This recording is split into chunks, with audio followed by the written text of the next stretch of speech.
Hello Master Numbers, and welcome back to your reading for the week. As always, please don't get hung up by any dates or stamps that are written. This will be November 2024, but whenever you see it is when you're meant to see it. Now, when I do masters, I do it different than quite a few people.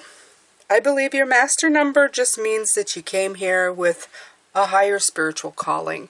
But I do encourage you to watch your single digit number as well. In a lot of places they say you don't have to, but I believe you do. So if you be 11, I'd invite you to watch 2, 22, 4, 33, 6, 44, 8, etc., 55, 10. I would watch your single digit numbers, okay? Because I believe that you just have a little more on your plate than the rest of us. So for a lot of people who said, oh, I don't have a master number, that's a good sometimes and a good thing. Sometimes it's a bad thing. Okay. So depending on your point of view, there is good and bad to this. Okay. So first of all, you have a higher spiritual calling. That's for sure. Okay. Like 11s are known like illuminators, messengers, 22s master builders, and 33s master teacher. You may come with enhanced abilities and talents, which is beautiful, okay? But you also can come with greater challenges and lessons. And you may also be here to have a greater impact on others. And some of those, you can be inspirational to them. But you can also help them grow in ways that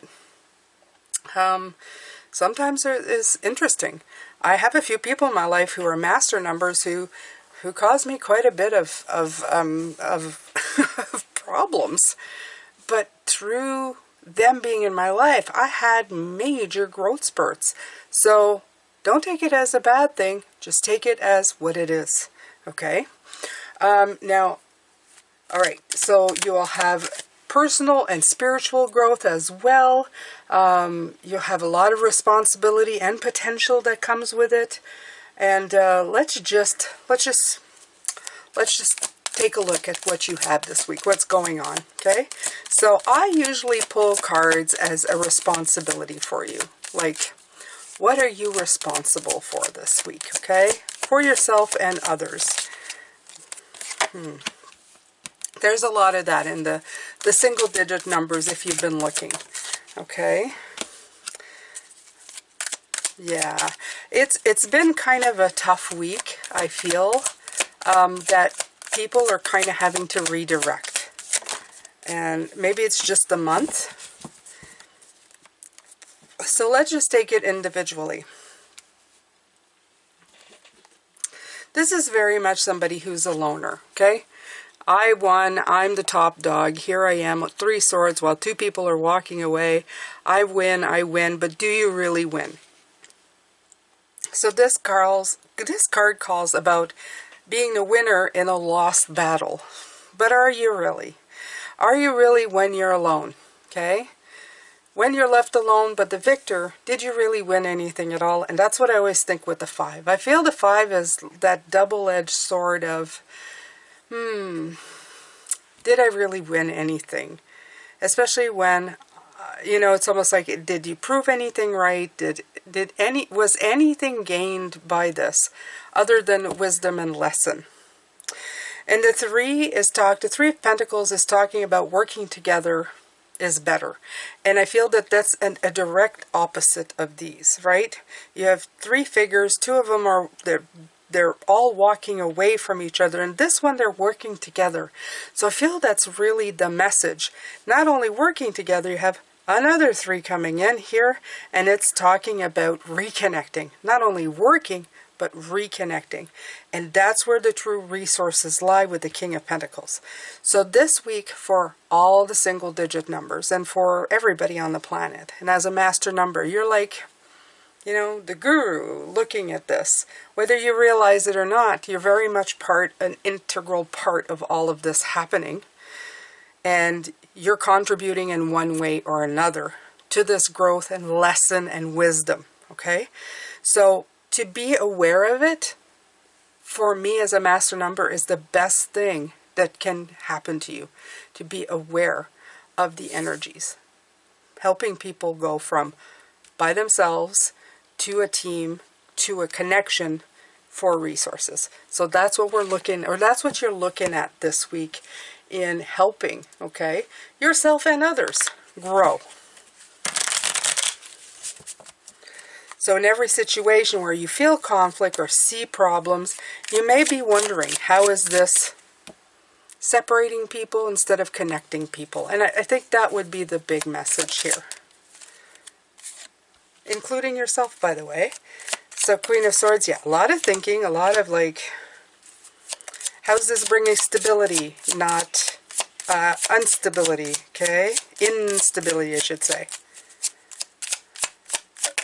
You know, and I'm not dissing. I just don't want you guys to think that I'm dissing master numbers. I'm not, actually. I'm really not. Yeah. So the Lovers come in.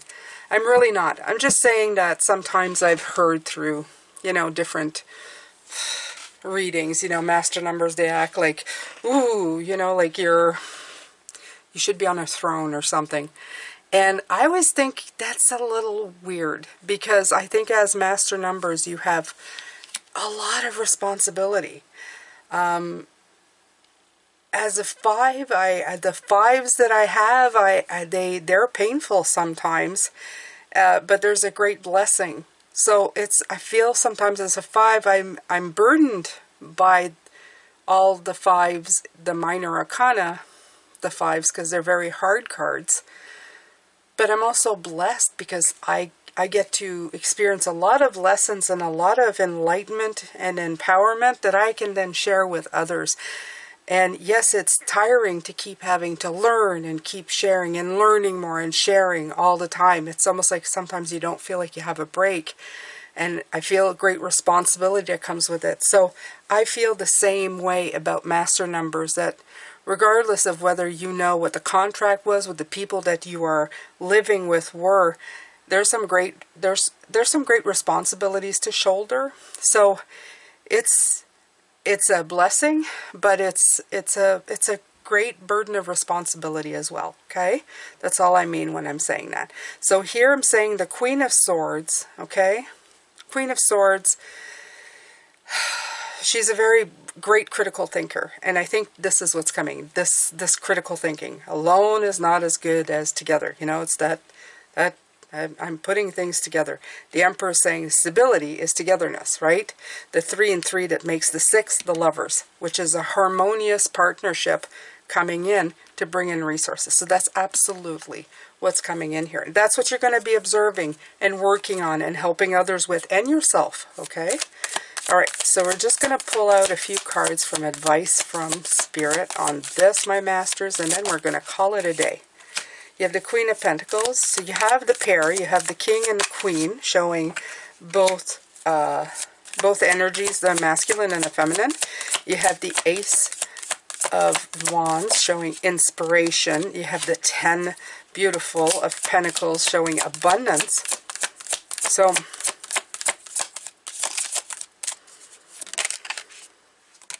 and the Lovers coming in again. So you have double the Lovers. So you're here to preach and look at harmony this week. And that makes a lot of sense, because a lot of the readings show quite a bit of, not disharmony, but a little bit of a, you know, a shaky kind of ride. Like people know where they're going and suddenly they take a left turn to something else because it doesn't fit or it doesn't match. So you're here to show them the resources, the inspiration for them to keep working in a state of bliss and abundance, and also a state of harmony. And that's what Spirit wants you to do. This is the picture here, okay? Nurturing, abundance, resources, inspiration, abundance, happiness, harmony, okay? So this is what you're working on for yourself and others this week. I'm going to send you a lot of love, light, and blessings. You have great responsibility, and I send you the light of the world to help you. And take good care of yourself, my beautiful masters. I will see you next week. Bye for now.